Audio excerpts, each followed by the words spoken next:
We are talking to our senator, our state senator, Bruce Tarr. Hi, Bruce. How are you?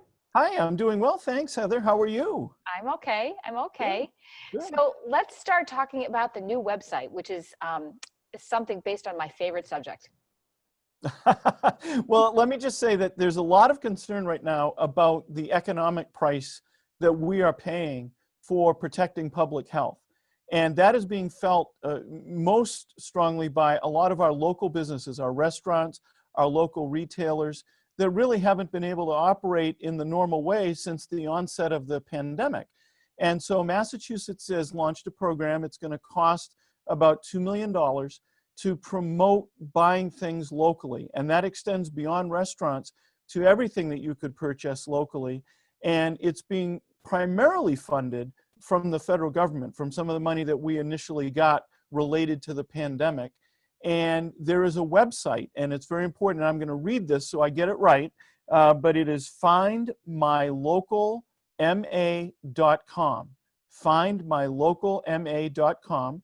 And that website is going to continue to evolve, and we want people to use it to be able to buy local. Now, we know that we did what I consider to be a highly successful sales tax holiday, and that was very important, but that was only for a couple of days. And we need a sustained effort to be able to protect and help strengthen our local businesses, and this effort is intended to do that.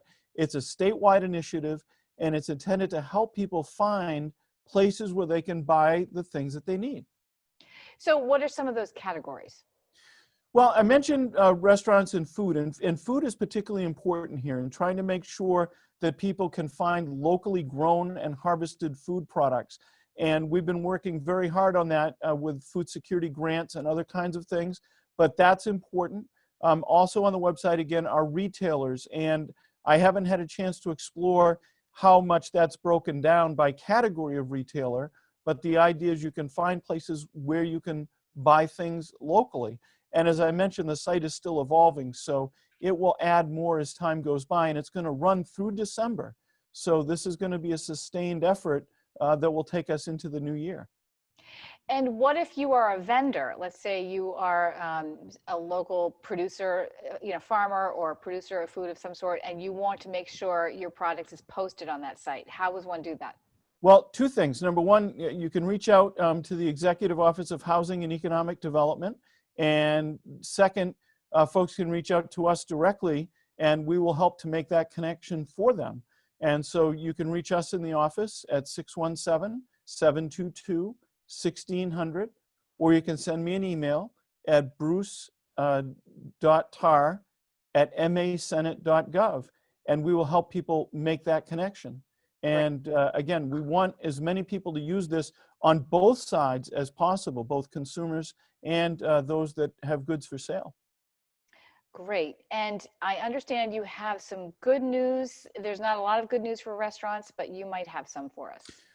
Well, I have some by virtue of the governor and the lieutenant governor, because they've issued some new executive orders that impact on restaurants, because we're very concerned, Heather, that we've been able to support restaurants by outdoor dining. Now, that certainly hasn't made up for the closure of indoor dining and the lack of available space inside when restaurants could open for indoor dining, but we want to be able to continue to use outdoor dining as a tool.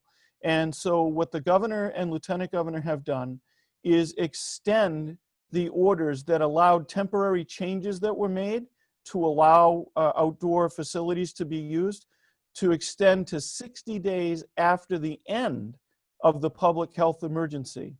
Those things were largely set to expire in November, and now municipalities can extend them. And those include things like zoning changes that are allowing our restaurants to have a little bit more space to be on a sidewalk or out into the street.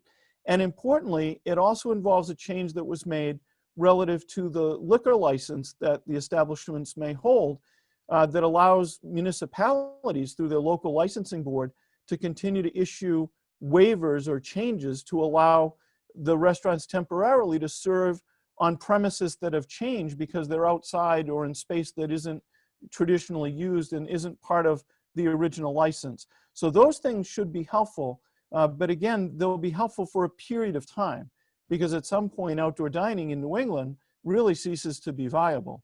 But at least right now, there are some additional things that can help get that extra capacity. And there's also this wonderful program called Shared Streets and Spaces that the governor has established. Do you want to talk about that? Because that covers some of this territory, right? Absolutely, and it's a 100-day program. And now I have to check my notes, and I can tell you when it was begun, which was on June 10th.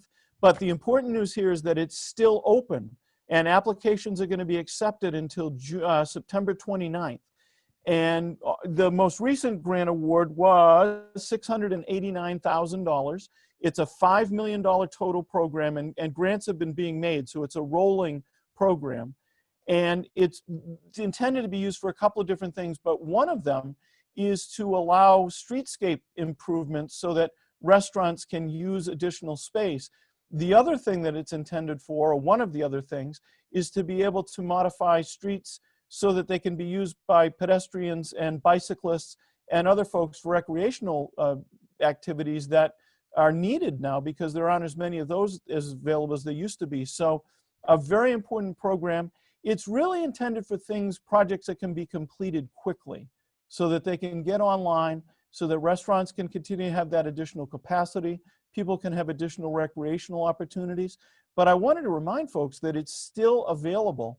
And if there's interest in that, the application is made by the city or town, but it's certainly something that could be initiated by a local business or a group of local businesses to say that we think that this particular project is not relatively expensive, can be completed in a relatively short period of time, and is worthy of consideration for this program. And so, folks are interested in that. Again, they can contact us here in the office at the State House. We'll help them make that connection. It's a mass DOT program, and so most of our local directors of public works and municipal engineers are familiar with it. But if they need more information, we'd certainly be happy to provide it. And my hope is that municipalities will continue to take advantage of the program. Now, as I remember, I might be getting this wrong, when the governor announced this, one of the assets it can provide is access to a parking lot. So a restaurant can use parking lot space to put outdoor dining, or the sidewalk. The sidewalk can be reconfigured so you can bypass all that zoning and quickly put cafe tables out on a sidewalk. Is that right? Yes. Is that part of this Well, program? and that reflects a combination of both of the things that we've just talked about. So the temporary sort of zoning and regulatory type changes, and the shared streets program. They can work together to provide the regulatory ability to do something and the funding to conduct the improvements that might be necessary to do it. And would space heaters be part of this grant program, because restaurants will be thinking about trying to warm up their outdoor spaces? Is that something a restaurant could apply for? I believe that's the case, but again, the application is made by the municipality. I believe there may be some other funding available, though, for restaurants to be able to get the heaters. One thing that we've had some issues with in the past is when restaurants have applied to be able to get tents. And we originally thought that that would be eligible, but more recently we've learned that those things are not reimbursable with the federal money that's being used to drive some of these programs. So heaters definitely an important thing. And if somebody has an interest in that or a need for that, we'll have to do a little bit more research just to make sure that nobody makes a commitment to buy the heaters without an identifiable funding source at the state level. Right. So this is a municipal grant that is allows for this to happen. Okay. And it's primarily, since it's coming through Mass Department of Transportation, it's primarily intended for roadway type improvements. Meaning parking lots, sidewalks, Yes. bike paths, right? Yes. Yes. And you also have some interesting conversation about the eviction moratorium. Do you want to talk about that? So we're all focused on that right now because the current moratorium that was achieved by an executive order of the governor, it ends on October 17th. And so there's a lot of concern about what happens when we reach the date of October 17th. And it's important to think about the fact that there's concern not only on the part of tenants who could face eviction, but also on the part of landlords. And we've been hearing more and more over the last few weeks from landlords who are concerned about not being able to collect rent that they need to be able to meet their own obligations, like mortgages and taxes and things of that nature. Now, I had filed a bill when we did the original eviction moratorium bill to try to look at mortgage forbearance for more of these small landlords. And that bill was received favorably, but has not been passed into law. And so as the time approaches for that October 17th deadline, there's a lot of concern about making sure that we take everyone's interest into account so that we don't cause a disruption in the situation of the folks that are providing the housing, and we don't cause a disruption for the folks that are living in the housing. So Right. there's a lot of concern around this issue, and a lot of folks are giving a lot of thought to it in terms of how we might address both ends of the spectrum to make sure that people can continue to have safe housing, but also people can continue to provide safe housing. Right. So what does that conversation look like? Who are you talking to, and what are some of the suggestions? So interestingly enough, there has been a working group that was composed in the court system, and it was developed by the Chief Justice of the Supreme Judicial Court, Justice Gantz, and unfortunately we learned today that he has passed away. Mm. And that's very sad because he was an incredible jurist who had his finger on the pulse of a lot of the key issues facing the judiciary. And it's a sad loss for everyone in the Commonwealth that Justice Gantz has passed. But my suspicion is that that group will continue on the part of the courts, but also in the legislature. The Committee on Housing is looking at this. There was a discussion today on the part of the leadership, the Speaker, the Senate President, the Governor, the Lieutenant Governor, myself, and the two Ways and Means chairs about how we're going to approach this and whether there's going to be an extension or whether there's not going to be an extension. Now, interestingly enough, in that conversation, the governor indicated that there's research that reflects that as much as 80% of the rental obligations are being met by tenants without the need to resort to the moratorium eviction. But on the other hand, there's still a significant percentage where that isn't the case. And we need, again, to have some balance and to think about how we're going to approach this, because no one wants someone to be homeless in the midst of a pandemic.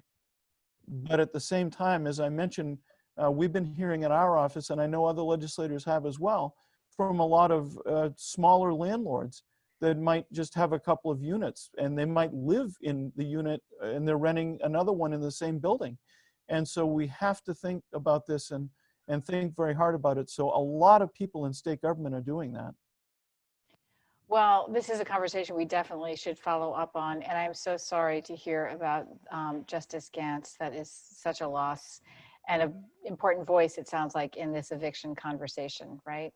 Very much so. And again, it's reflective of his style of leadership, of realizing that there's an issue that's going to face the courts, because at some point when eviction actions will be heard again by the courts, there's been great concern that there would be a backlog and there needed to be a prioritization of how to address the cases that are come forward.